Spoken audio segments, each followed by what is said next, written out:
If you have any questions about your medicines, you should ask the pharmacist. And that's exactly what we're going to do on this week's Health Talk to help you know what questions you should ask. So stay tuned. We're up next.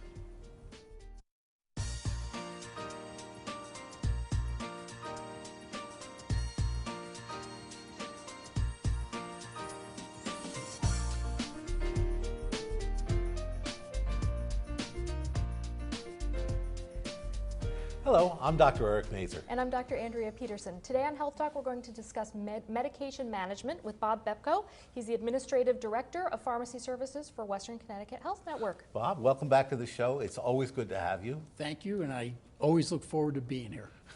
But we've had Bob on many times, and he is a pharmacist and gives us an awful lot of good information about good practical information for people at home about what to do with their medicines. Absolutely. Like I learned from you that I shouldn't keep my medicines in my bathroom cabinet. and there's so much to learn about medications that it's very important. And of course, people want to get control of their own illnesses, and you go into the pharmacy and there's just row upon row of medications. Tell us about the steps that informed consumers should take to know what to do with at least the over-the-counter medicines, and then we can get to some of the other ones. You know, if you walk into a pharmacy, it's overwhelming to me when I walk in to see all these products on the shelves. But if you look at closer examination of these products, if you were to get on every single product in that row, it's basically the same 4 or 5 ingredients in all of these different products, different names. When I went to medical school and started looking at the names of the medicines in the name brands, I was actually shocked at how few true medicines there were. Right. And you could actually decode some of the advertising too. You know, the non-drowsy cold medicines, none of them have antihistamines, or the decongestants all have phenylephrine or pseudoephedrine. Right. It's really remarkable.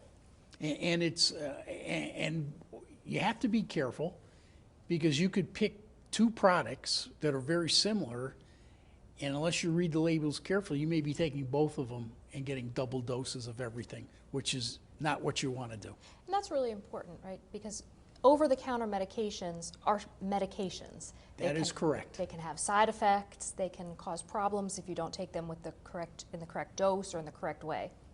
And if you look at those shelves now in the pharmacies, there's lots of products there that up until a couple of years ago, you needed to go to your physician to get a prescription to get, and now they're over the counter. Absolutely. And just because they've moved from behind the counter to over the counter doesn't mean the side effects or the ability to get in trouble taking them goes away. There's still that caution that's got to be taken. A common example, and I think one that I'm particularly interested in, is Tylenol or acetaminophen. Yes. Because we know that in doses above about 4 grams a day, some people will have severe liver damage and even liver failure. But Tylenol, and I don't want to pick on the Tylenol people, acetaminophen is buried in so many drugs. It's a fever reducer that it's really easy to take an overdose without really realizing that you're doing it. It certainly is. And you know, basically, people aches and pains, have the flu. You know, the first thing they reach for, I need to take a couple of Tylenol tablets. Oh, extra strength? Well, that's even better.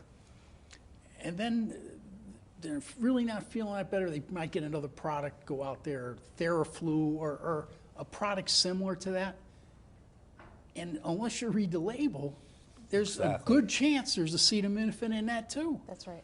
And the extra strength, the 500 milligrams in an extra strength, 2 of those is a gram. You're a quarter of the way to liver toxicity with 1 dose of that. Right. And I think actually the FDA has tried to push some of the drug manufacturers to reduce the dose of the acetaminophen in their over-the-counters just for that reason.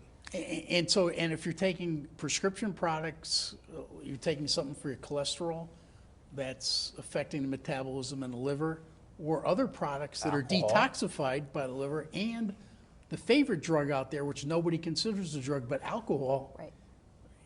You're asking your liver to produce, Right. So alcohol and acetaminophen together can cause real problems for the liver. That is correct, especially if you're over that 4 grams a day. So I think, I guess one message that people can take home from this show is read the labels, read the generic labels, because those really tell you what's in there. And I've been struck just how often pharmaceutical companies will use a brand that they like, Alka-Seltzer, or, Right. or I don't know, there's one for Bonine. Yes, Bonine. Where they'll basically use 3 different drugs, and they'll say Bonine non-drowsy or less drowsy, and that'll be one drug, or Bonine will be a second drug. And you have to read the label to see what you're getting. Yes, and again, that common issue with that 4 grams of acetaminophen a day, it's so easy to go over that because, you know, you don't feel good, you take a couple of Tylenol tablets, then you're taking the other products that have the liquid acetaminophen in it, and you really got to be careful. You got to read those labels. And getting back to a point you made before, one good question to ask your pharmacist may Yes. be, will this over-the-counter medication interact with any of my prescription medications? Yes, and you got to ask. Because And the other thing, I'd say certain drugs, again, over-the-counter drugs, get moderately risky in the very elderly population. Benadryl, or diphenhydramine is the generic, which is in many cold medicines. And it's common, and anything that says PM is usually diphenhydramine. In the very elderly patient or the patient with mild dementia, that can make them very confused. It can exacerbate the dementia. It can make them confused for a day or more. So you have to be careful and know what you're taking, know who you are. you know, and it's the United States, we're an aging population. The baby boomers are not babies anymore. Oh, really? And so, you know, and so that the age group, more and more, I guess there's about 10,000 baby boomers that go on Social Security every day. So whether we want to recognize it or not, the older we get, the body's not as efficient at metabolizing things. So you're taking all these different drug combinations, you can't metabolize them in the body. You can't excrete them correctly. And it's very easy to get dizzy, lose your footing, trip. Especially, you know, the beginning of this week here, we had a lot of ice left on the sidewalks, and you know, you take a couple of pills and you go outside, and the next thing you know, you're being transported to the emergency room because you broke a hip. You gotta be careful. Yeah, so I think, again, the message, don't be sanguine. Know what medicines you're taking that are prescribed to you, but also ask the pharmacist if you want to add over-the-counter medicine. That is correct. To make sure. Absolutely. Oh, go ahead, Andrew. I was going to say, coming back to your point, maybe you can talk a little bit about knowing what medicines you're on, because I think that's so Yes. important. We've talked about that on this show over the years, and that's so important. It's very important to know your medications, why you're taking them. You should take them like your physician has asked you to do it. But it's very important to know what they're used for. Again, you know, I use the example of the beginning of this week with the weather was so terrible and people falling and breaking their hips. Your emergency care providers, they need to know that you're on Coumadin. Because all of a sudden you fall, you're bleeding, and the physicians need to know that you're on this anticoagulant that's going to make your blood thin, and so they can take appropriate steps to help you. And in fact, now there are lots of what we call blood thinners or anticoagulants. That is correct. They work differently from each other, Yep. and how you might treat someone who's having bleeding on them is different. So it's important to know not just that you're on a blood thinner, but which one it is. And these new blood thinners, they often refer to them as these novel anticoagulants. And Andrew, that is so important, because the traditional methods of treating a bleed, like if you were on warfarin or Coumadin, it doesn't work. Right, but there are ways to treat those. That is correct. With these new ones. Right, but the physicians need to know what you're on, and you need to know what you're on. And I think and we've emphasized this before, but I think you can't emphasize it too much. You should create a list and carry it with you all the time. All the time. If you're a technophile, you know, take a memo and write out the medication name and the dose, on your phone and have it available. If you're uncomfortable doing that, get a piece of paper Right. and carry it with you. But you should always have that list with you. Just like you don't leave your house without your driver's license, don't leave your house without that list. And make sure that you update it so Yes. that if there is a change in the dose or the frequency of that medication, that goes on the list right away. And as we talked about before, those over-the-counter meds, they're medications, Right. put them on the list also. Maybe you could Absolutely. say something about supplements too, because Okay. people think because it's a supplement that it's safe, that you can take as much of anything as you want and you should be fine. That term natural, well, it's a natural supplement. Well, it can't be, it's natural, it can't be a drug. It's natural, it can't hurt me. Well, a lot of times taking these supplements, especially if you're taking prescription medications, it can cause you, you can have the opportunity to have some harm done to you. Yeah. So we want to know what those medicines are too. Right, put those on your list as well, Yes. because those can have pertinent effects that may matter if you're calling an emergency room or if you are seeing a Right. doctor. You know, if whatever you put in your mouth on a daily basis and it's not food, you should write it on that list. That's what you should do. And it's even vitamins. Yes, I mean, they're- absolutely. They're a medication. Might be over the counter, might be a prescription vitamin because it's got a high dose of folic acid in it, but it's a medication. Put it on the list. And carry that list with you wherever you go. Maybe one other thing, it's not just for emergencies. When you go visit your doctor, Yes. Yes. there are often several doctors caring for you. You may have a cardiologist, you may have a rheumatologist, you may have a surgeon. You should bring that list of medicines to that doctor because that doctor wants to know that whatever he or she prescribes is not going to interact with things that you already have on the list. Right.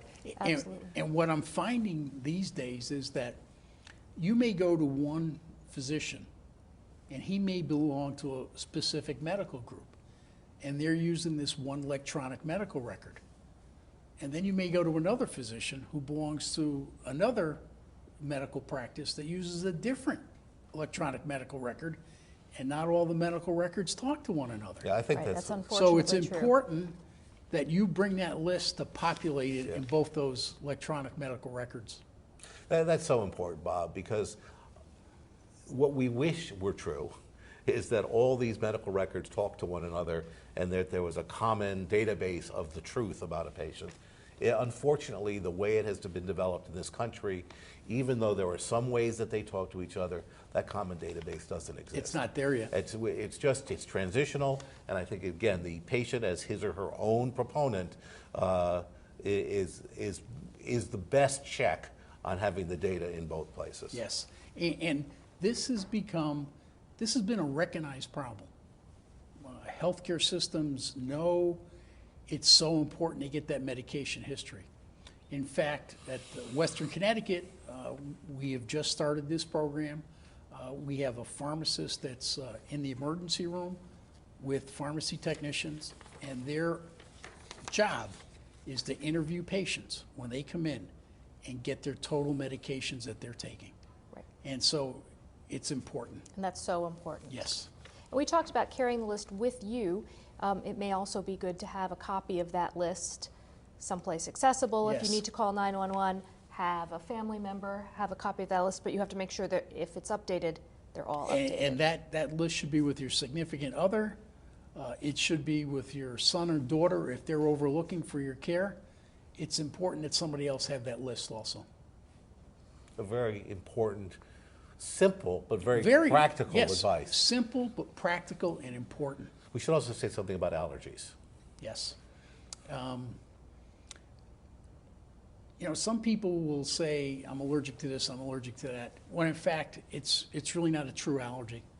And their stomach was upset because they were supposed to take the medication with food, or they're supposed to take it on an empty stomach, and it can cause a little bit of an upset, but it doesn't mean you're allergic to it. And tell us more about why that distinction is so important, because it is. It is. We have, a lot of people will say they're allergic to penicillin. And so what happens sometimes, because they documented that they're allergic to penicillin, when they need the drug and you can use a penicillin and it's relatively safe doesn't have a lot of side effects, doesn't have a broad spectrum, not going to kill a lot of bacteria off, just a certain type that you're trying to kill, you've got to use a different agent. And sometimes you're killing off more bacteria, the good bacteria with the bad bacteria, when in fact, if you didn't have it, for whatever reason, that penicillin allergy is not true, you could have taken a lower. Right, so getting a little nausea with codeine does not mean that you are allergic to the narcotics. Right. And I think getting a rash with ampicillin when Yep. you have mononucleosis is not an allergy to ampicillin. Right. Now, that doesn't mean, though, that you can't have significant adverse reactions that are not allergies. That is correct. And if you do, you should tell your doctor Absolutely. about No, this. So, that's, and that's an important point. But it's an adverse reaction. Right. It's not. right. So if, for example, you did take a narcotic analgesic and got very confused, Right. combative, Yep. you should let somebody know so they don't prescribe that medication again. But that's not an allergy, That is correct. but it's a significant It's an adverse effect. Yeah, and I guess that for our people at home, an allergy is the immune system over-responding to that chemical you put in your body, and by over-responding to it, creating damage. Yes. A non-allergy is an effect of the medicine that may be exaggerated in you. So you pick one of, as I mentioned, narcotics can give anybody nausea. So nausea with a narcotic is not an allergy. Or doxycycline on an empty stomach Right. will really irritate the. Or even give you dizziness, Yes, too. That it's will irritate it. Right. So these are things to discuss with your doctor, but I think that I sometimes get the sense that people like having allergies. It's a bizarre thing, but they like to say, well, I'm allergic to penicillin, and then you get back into the history and you'll hear that, well, their pediatrician didn't want to give it to them for one reason or another, and that's why they think they have an allergy. I Right. think we're learning more and more also that not every rash that happened in childhood with an antibiotic was a true allergy. I think there was a time in the past where that was the default assumption, but now we know that that's not true. And in fact, if it comes to it, sometimes people can be tested, right? Yes, absolutely. Yeah, and You I think can people test are it. doing more and more of that because we don't want to avoid drugs that can be very helpful if someone's not really truly allergic. Right. Now, the things we worry about are anaphylaxis, and maybe you could say a couple words about that. That's somebody that's truly allergic to a product. Unfortunately, you can't have an anaphylactic reaction. Trouble breathing, heart pounding, that's something you want to avoid. Exactly. You know, that's, And that can be life-threatening and, Right. in fact, fatal. Low blood pressure, as you said, You know, swelling everywhere. You may always hear on TV, if you have swelling of your eyes or your lips or closing of your throat. That is the kind of thing that Right. one worries a lot about. and that's when you got to call 911. Yeah. And so on that sheet of medications, it may be useful to have not only what medications you're taking, but if you did have a significant bad reaction to a medicine, Yes. to write Yeah. down what it was. Your doctor Write may down, say right. a little nausea is different than if you took this medication and you had swelling of your lips and trouble breathing. Those are two different types Yeah. of Right. reactions. Tell us a little bit more about appropriate drug management. As people get older, they get lots of different medicines. Their dexterity is not what it should be. There are childproof caps. What do you recommend to the aging baby boomers who Yeah. are on more and more medicine? But, you know, if you look, there's been some reports in the literature that once somebody hits 65, they're on up to like 8 different medications. And it can be a challenge. If there's no children in the house, you should ask for prescription vials with non-safety caps, because it can be tough to get them off. I would recommend that you get a pill box, and once a week, you fill your pills for that 7-day period. You can even get them for the 7-day period in a morning pill, afternoon pill, Yep. evening pill, because you can't remember. And it's not because you're getting old, but that may be a factor, but life is so frantic. You got so many things going on. Yep. And so, treatment of hypertension, high blood pressure, has gotten a lot better over the years, from having to take 4 pills a day to taking 1 a day. But sometimes you take it first thing when you get up in the morning, but you got called away to do this. You came back there. Did I take my pill? I can't remember if I took my pill or not. Get a pill box, put it in there. Set yourself up for success. Exactly. Set yourself up for success. And if you're even older and you have trouble with it, maybe your child could help you That is correct. fill that pill box once a week, or even a visiting nurse. I mean, Right. there are ways to get that done which make it easy, and it's a way you can tell whether you've taken the medicine. Right. Exactly. And it's not a question of even being demented. It's a question of these routine things in life don't stick with us. You may have forgotten whether you close the garage door as you leave the house. And That's right. and you That's forget, right. you're going to forget whether you took your blood pressure pill that Right. morning. So I think that's a very useful thing as you start to get into more medicines, is to have a pill box that's marked Monday through Sunday and put it fill out 'em up. once a week. And And take it's care of also it. a good way to keep track of your medications, because if you get down, if you only got a few tablets or capsules left in that prescription vial, you need to renew it, because there may be a delay. You may need refills for whatever reason. Set yourself up for success. Call ahead. That's such an important point. We do see people in the hospital who wind up being hospitalized because they had run out of their medications. It was difficult to get them in time, and they had a medical problem Right. for it. So because of it, so really, many systems now, you can't call up and get your medication refill instantaneously. Right. Think ahead, set yourself up for success. Think about that if you're going on vacation. Make sure you have plenty of appropriate medications to last you. Yeah, and it's so important, like you say, set yourself up for success. As people get older too, they're a lot more frail. And so, if they were younger, if they missed a day or two of their meds, might have gotten through the period okay. And they got their prescriptions again, they're filling up, they had transportation issues. But the older you get and your conditions are, they're stable, but if you miss those doses for a few days, it could really set you off on a terrible.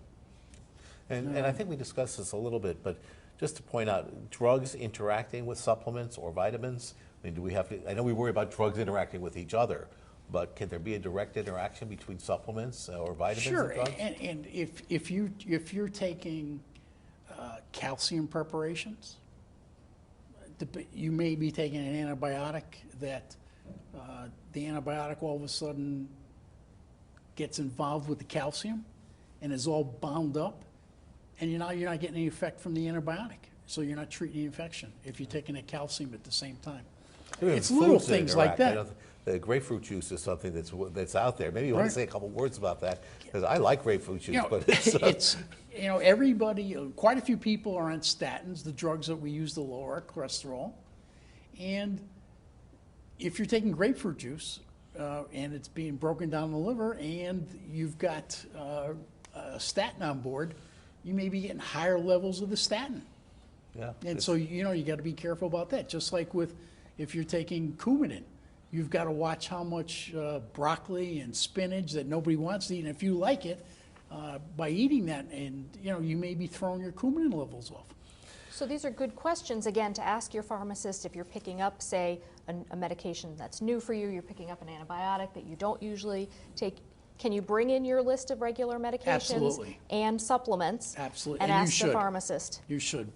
Listen, you throw, if you're cooking a stew and you throw another ingredient in that you don't normally put in, it might taste different or might be a little bit off. It's the same thing in your body. You put a new drug in, and how do you know it's not going to react? How do you know that? And it may certainly will. Well, let me ask you about the opposite end of this, which I've seen in my own family, that the pharmacist now generally gives you a 2 or 3 page Right. handout on every drug that goes through an exhaustive list of side effects. I know members of my own family who read those lists assiduously, and often the list scares them so much they don't take the medicine. Maybe you can say a few words Listen, about that, because those lists are really daunting when you I take a will look tell at them. you that those lists can be frightening.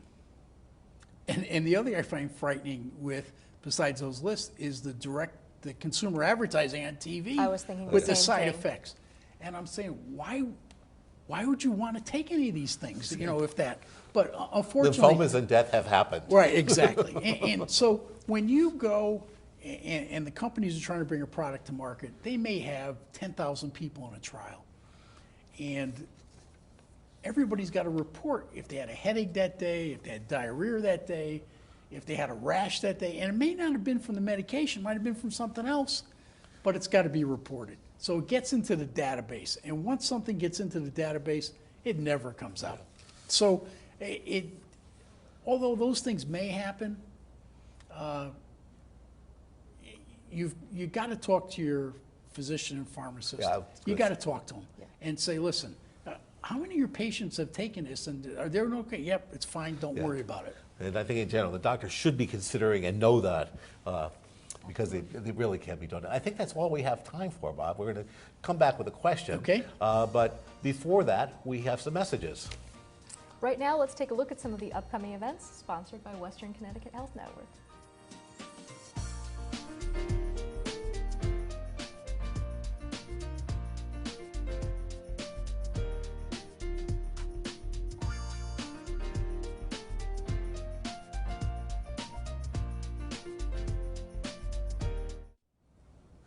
Bob, this week's viewer question is, what is the difference between prescription drugs and over-the-counter medicines? We discussed that a little bit. But also, maybe you could answer, when I get a refill on a prescription and it's a different color pill than the one I'm used to taking, should I be concerned? So maybe start with the second one and then go back. Right. If you've been on a medication for a period of time, you go to refill it, and it's a different color, or if it's a different shape, it's very important for you to ask the pharmacist, is this the same medication? Because they may have changed the supplier. Might be a new supplier with a different shape, different color. Could be the So same it's the medication. same drug manufactured by somebody else. But it's very important. You got to ask somebody. Double check. Set yourself up for success, right? Ask. Ask. So then the second question is the one about the difference between over-the-counter and prescription meds. I think a lot of people think prescription meds are always stronger. They're always better. Right. And we've seen a lot of products go from being prescription only to over-the-counter. And I think what's happened over time is that they'll see a particular drug that really doesn't need a physician to diagnose the disease state, and for temporary relief, like from indigestion, the Nexiums, the Zantacs of the world end up going over the counter, or the topical hydrocortisone creams. You can get it up to 0.5%, and you can treat yourself, with that. But it's really how the drug was brought to market, and that's with that prescription status. Yeah, versus an sometimes something over-the-counter. like Prilosec, prescription strength is just double the over-the-counter Right. strength. So if you could buy it over-the-counter and take two instead of of one, right. you're getting the same You're getting a prescription drug. prescription That's, strength, I'm not advocating that to anybody out there. Absolutely not. Absolutely not. So the bottom line, though, in our last 10 seconds is over-the-counter medications are medications. They are Again, medications. Read the labels, know what you're putting into your body, and ask your physician and your pharmacist about anything else you may be taking. Right, and if you're taking two over-the-counter drugs, look what's in both of them, because you might be duplicating everything. Such important information. Thank you so Bob, much. as always, thank you. Thank It's you. always great to have you on the show. If you at home have a question you'd like to ask on Health Talk, please contact Andrea and me at healthtalk@norwalkhealth.org. We'd like to thank our guest, Bob Bepko, for coming on our show today. Again, just terrific information. We really appreciate it. Know your medicines. We'll see you next week on Health Talk. Be well.